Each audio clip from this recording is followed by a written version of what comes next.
As Dorian inches closer to the East Coast here in the U.S., rescue groups are mobilizing. One Tennessee dog shelter is rescuing animals left stranded by the storm. And as you already know, Louisiana's volunteer-based Cajun Navy is already ready to jump into action, always during storm season. So joining us now from the Big Fluffy Dogs Rescue, Gene Harrison, and the Cajun Navy's president, Sean Boudreau. Welcome to you both. Great to have you. Thank you. Thank you for having us. We always love to talk about how the good people of this country jump in to help complete strangers in times like this. Gene, I want to ask you about the dogs, because I know that you guys partner with people to dogs, pigs, cats, rabbits, whatever needs saving. Tell us what you've experienced so far with this storm approaching. Well, this is a little bit unusual for our usual kind of storm rescue, because typically we have a little bit more warning. We really are more of I guess for lack of a better word, we're in there not first responders, but kind of pre-responders. We go in before the storm to try to get dogs out of harm's way, both to save them from any potential damage in a shelter, but also to make room for the dogs that would come after. And in this particular case, we've had significant issues with the forecasting, trying to figure out where it's going next to get things out of the way. Yeah, and I know when there are shelters full of doggies and people have to evacuate, those doggies have to go somewhere, and cats and everything else. Sean, you are there to help all kinds of creatures and people. We've seen you guys do it. I know that sometimes people look at you guys and think, listen, these are great people coming out of the goodness of their hearts, but it's very organized. Many of you have FEMA training and other training. Tell us what your plan is right now as we wait to see exactly where this comes as far as the U.S. is concerned. So right now, our focus is to contact the emergency operations centers, EOCs, and decide or determine what their needs may be so that we can respond with the appropriate assets.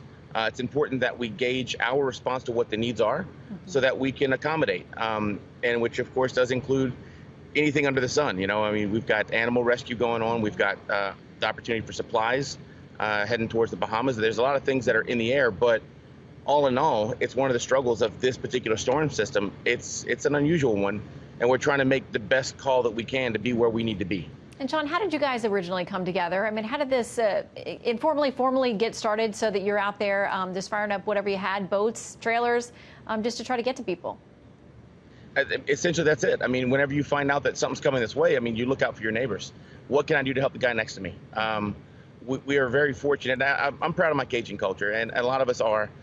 We're good people. We're hardworking folks, and when a tree falls on your neighbor's house, you don't ask. You show up with a chainsaw and say, hey, when you want to do this? We fix what needs fixing. We take care of each other, and that's an important component of the community that we come from. And I think that's not something that's so abnormal, but it's something that we're more than willing to share. Yeah, I agree. I think there are plenty of examples of what the two of you are bravely willing to step up and do. A lot of selfless people who are willing to step in. Gene, I know that in reading a little bit more about your organization, that a lot of times you all rely on volunteer pilots and people who will actually say, I'll go get these pets. I mean, they've got a website, they've got maps that show all over the country where they're willing to make runs to help you guys out. How integral is that in having that next level of volunteerism to help get these pets to and from where you need them to go?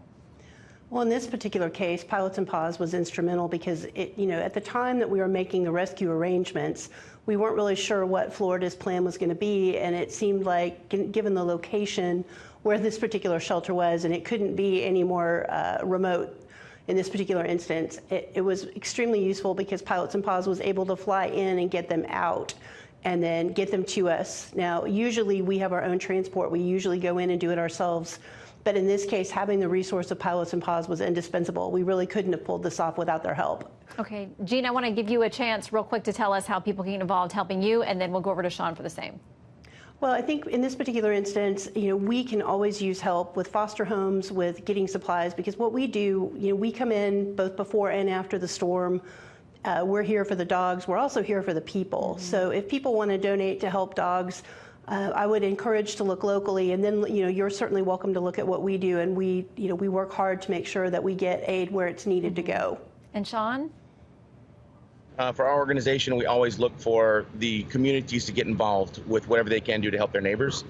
We utilize our website, www.CajunNavyRelief.com, to funnel a lot of those needs in, everything from requesting help to offering to volunteer and to join. We do accept donations whenever we have wheels on the ground, but a lot of what we do is done by the kindness of our hearts and out of our own pockets. So get out and help is what it's all about. Yeah, well, we admire you guys so much for what you're doing and all those volunteers who work alongside you. Thank you for being the kind of silver lining in this whole thing. Jean and Sean, great to have you. Thank you. Thank you very much.